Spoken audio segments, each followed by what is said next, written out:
మిత్రమా, నిన్ను విసిరేసిన ప్రతి ఒక్కరికి కృతజ్ఞతలు చెప్పు. ఎందుకంటే నీ విలువ పెంచుకునేందుకు ఒంటరితనం అనే అద్భుతమైన అవకాశం ఇచ్చినందుకు. నిన్ను విమర్శించిన ప్రతి ఒక్కరికి ధన్యవాదాలు చెప్పు. ఎందుకంటే నీలో అభినందనల వల్ల వచ్చిన అహంకారం అణచివేసేందుకు. నీకు ఎదురైన ప్రతి కష్టం నీ బంగారు మనస్సుకు మెరుగు పెట్టడానికి అని తెలుసుకోనేస్తమా. ఈ సమాజంలో రెండు రకాల మనుషులు ఉంటారు. మనం సంపాదిస్తే ఓర్వలేని వారు, మనం ఖాళీగా ఉంటే ఎగతాళి చేసేవారు. కొందరు మనం మంచిగా బతికితే అబ్బా వాళ్ళకేంది అని అంటారు. అదేమీ లేకుంటే చులకనగా చూస్తూ నవ్వుతారు. సంపద శాశ్వతం కాదు, మన జీవితం కూడా శాశ్వతం కాదు. కానీ శాశ్వతంగా నిలిచేది ఒక్కటే, అదే మన మంచితనం. ప్రాణం ఉన్నంత వరకు మట్టి మన కాళ్ల కింద ఉంటుంది. ప్రాణం పోయాక మట్టి మన శరీరం పైన ఉంటుంది. అందుకే సంపాదించిన ఏది మనది కాదు. ఒక్క మంచితనం, పుణ్యం, ఎదుటివారి హృదయంలో ప్రేమ తప్ప. మనిషి జీవితంలో తను బతికిన గొప్ప స్థానం తల్లి గర్భంలో ఉన్న 10 నెలలు. ఎందుకంటే అక్కడ మనిషి తప్పు చేయడు. ఎంతటి చీకటి ఉన్నా భయం వేయదు.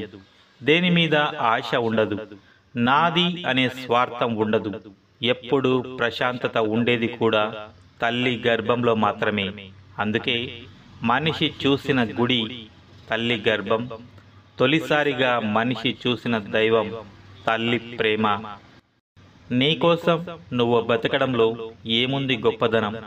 నిన్ను నమ్మిన వాళ్ల కోసం బాధ్యతతో బతుకుతావు చూడు, అందులోనే ఉంది అసలైన ఆనందం, అసలైన గొప్పతనం. నీతో ఉన్నవారు నిన్ను ఎందుకు కలిశామా అనేలా బతకకూడదు.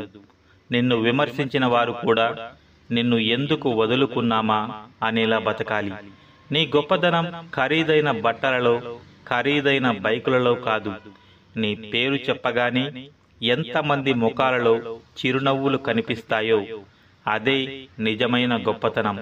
మనిషిలా అందరూ బతుకుతారు, కానీ మంచి మనిషిలా కొందరే బతుకుతారు.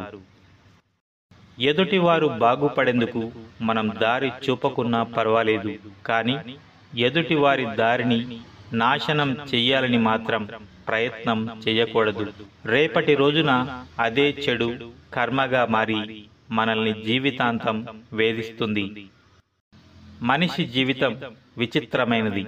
యవ్వనంలో సమయం, శక్తి ఉంటాయి, కానీ డబ్బు ఉండదు. మధ్య వయసులో డబ్బు, శక్తి ఉంటాయి, కానీ సమయం ఉండదు. వృద్ధాప్యంలో సమయం, డబ్బు ఉంటాయి, కానీ శక్తి మాత్రం ఉండదు. అది తెలుసుకునే ప్రయత్నం చేసేలోపు జీవితం ముగిసిపోతుంది. మనం పుట్టినప్పుడు మనల్ని ఎవరు వచ్చి చూశారో మనకు తెలియదు.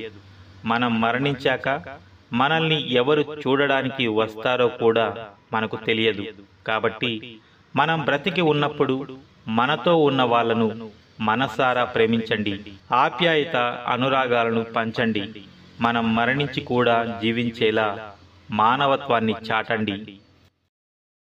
నువ్వు దాచిన రూపాయి నిన్ను ధనవంతుడిని చేస్తుంది, కానీ నువ్వు దానం చేసిన రూపాయి నిన్ను ధర్మాత్ముణ్ణి చేస్తుంది. ధనం కాటి వరకే వస్తుంది, ధర్మం దైవం కాళ్ల దగ్గరకు తీసుకువెళ్తుంది. నువ్వు ఎంత డబ్బు సంపాదించాను అనే గర్వంతో విర్రవీగే నీ పొగరు ఎప్పుడో ఒకప్పుడు నిన్ను అణచివేస్తుంది. జీవితాంతం కష్టపడ్డవాడు లేడు, అలాగని జీవితాంతం సుఖపడేవాడు కూడా లేడు. ఈ రెండూ కలిస్తేనే జీవితం. ఈరోజు నీది కాకపోవచ్చు, కానీ నీకంటూ ఏదో ఒకరోజు తప్పకుండా రానే వస్తుంది. నేను లేని చీకటి సమయంలో ఎవరు పనిచేస్తారు అని సూర్యుడు ప్రశ్నిస్తే విశ్వమంతా మౌనంగా ఉండిపోయింది.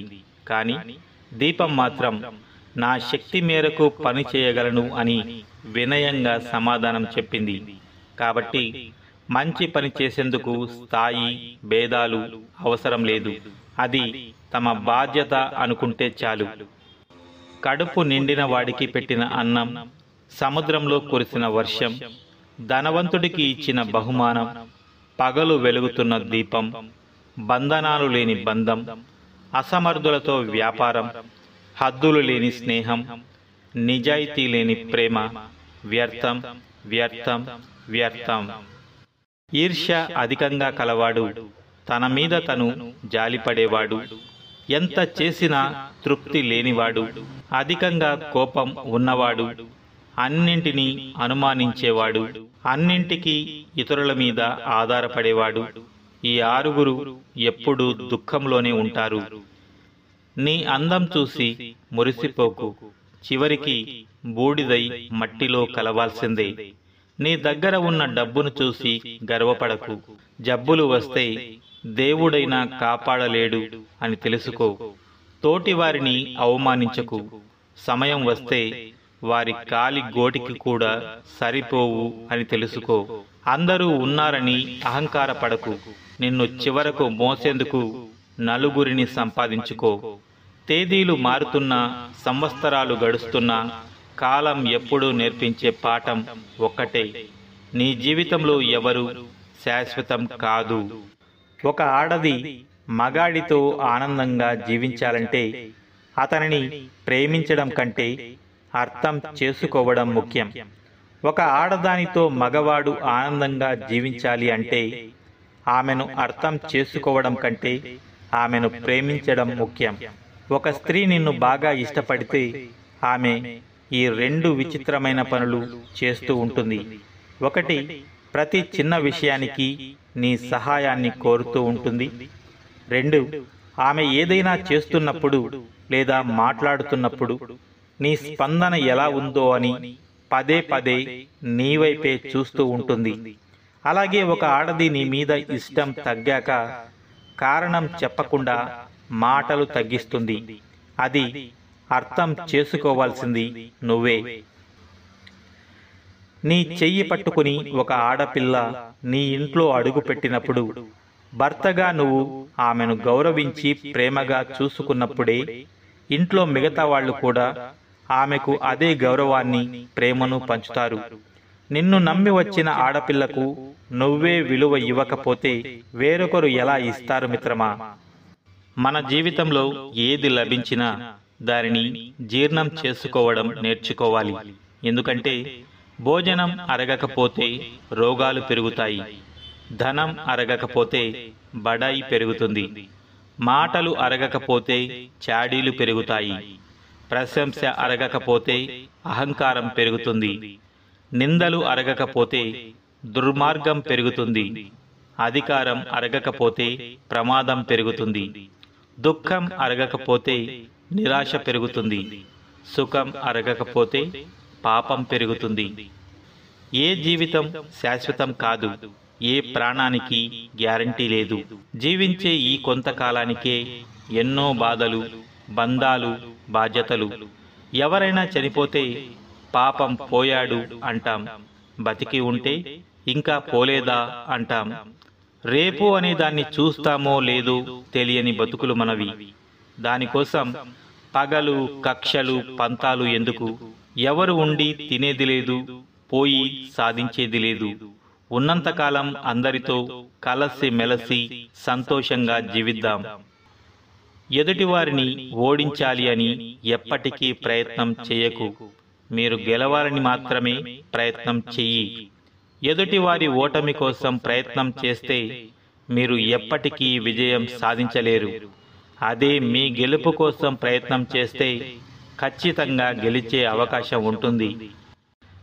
ఎండాకాలంలో ఆ సూర్యుడిని తిట్టిన వాళ్లే చలికాలంలో ఆ సూర్యుడి రాక కోసం 1000 కళ్లతో ఎదురు చూస్తారు. అలాగే ఈరోజు మన జీవితంలో మనల్ని కాదని వెళ్ళిపోయిన వాళ్లే ఏదో ఒకరోజు మనం లేని లోటు తెలుసుకొని మనల్ని వెతుక్కుంటూ మరీ వస్తారు. కాబట్టి వాళ్ళు వెళ్ళిపోయారు అని బాధపడకుండా సమయం కోసం వేచి చూడు మిత్రమా.